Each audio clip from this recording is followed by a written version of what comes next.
Now, there are many, many interesting stories that come from the almost 100-year history of the beautiful Chateau Marmont. Let's just take a look at a few of them.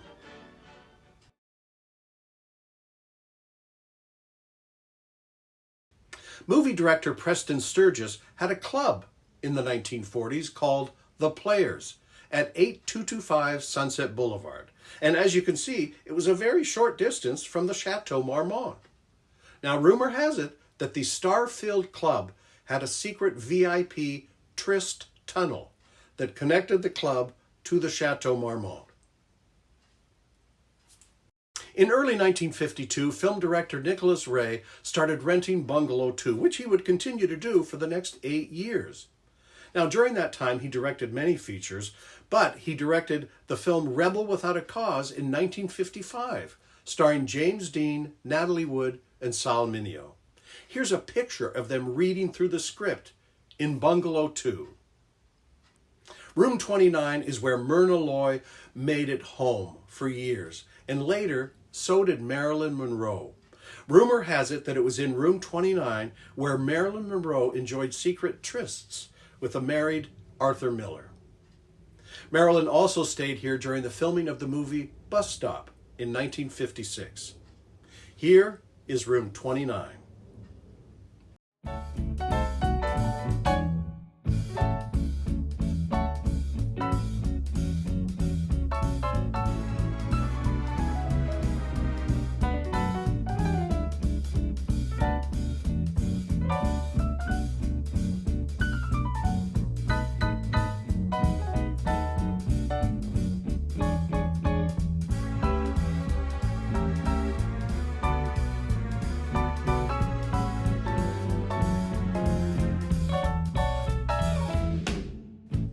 In early 1958, in room 48, Bette Davis fell asleep with a lit cigarette while watching one of her own movies on TV.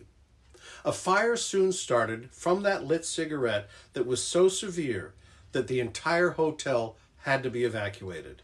Thankfully, everyone made it out safe and sound.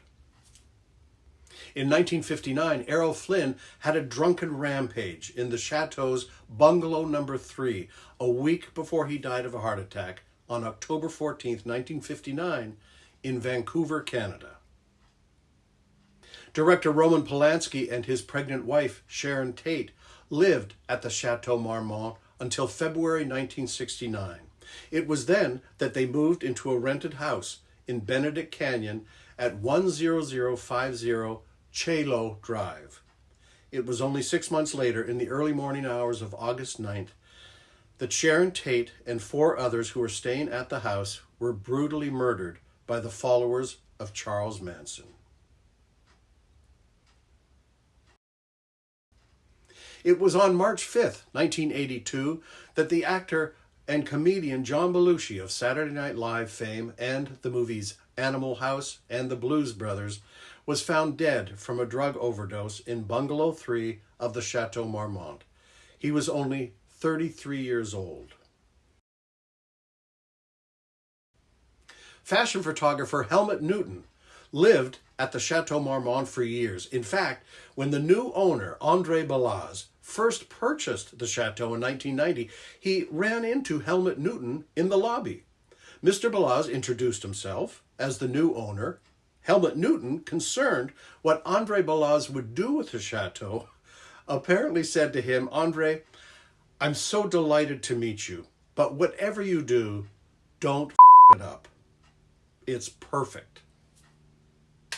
At the age of 83, Helmut Newton was driving out of the hotel driveway when he had a heart attack and crashed into the retaining wall across the street from the hotel. He was taken to Cedars-Sinai Medical Center, but sadly could not be saved. A plaque marks the spot where his vehicle crashed into the wall. After the horrible LA fires in early January of this year, the Chateau Marmont announced a very generous offer on January 11th. Los Angeles Fire Department and Los Angeles County Fire Department were offered 2 free nights at the Chateau's private cottages, which normally start at $1,165 a night. Within 45 minutes of the announcement on Instagram, around 1,400 applicants lined up for the hotel's 8 cottages, which were being distributed on a first-come basis. Now, I am so fortunate to have with me someone who actually stayed at the Chateau Marmont in the 1960s. Welcome. Hi. Hello, BB. This is BB.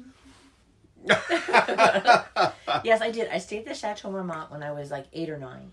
How did you stay at the Chateau Marmont? My dad, we were all raised in St. Louis, Missouri, but my dad was a commercial director. So he spent a lot of time on the West Coast. And on one of his trips out, he brought the whole family out. So we were staying at the Chateau Marmont. Fantastic. And what was your impression of the Chateau Marmont?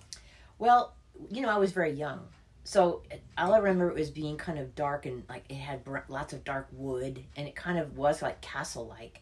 And then we had to take an elevator up to our room, and it was like an apartment. It wasn't like a hotel room. It had a kitchen and a dining room and a living room, and it was big, Wow.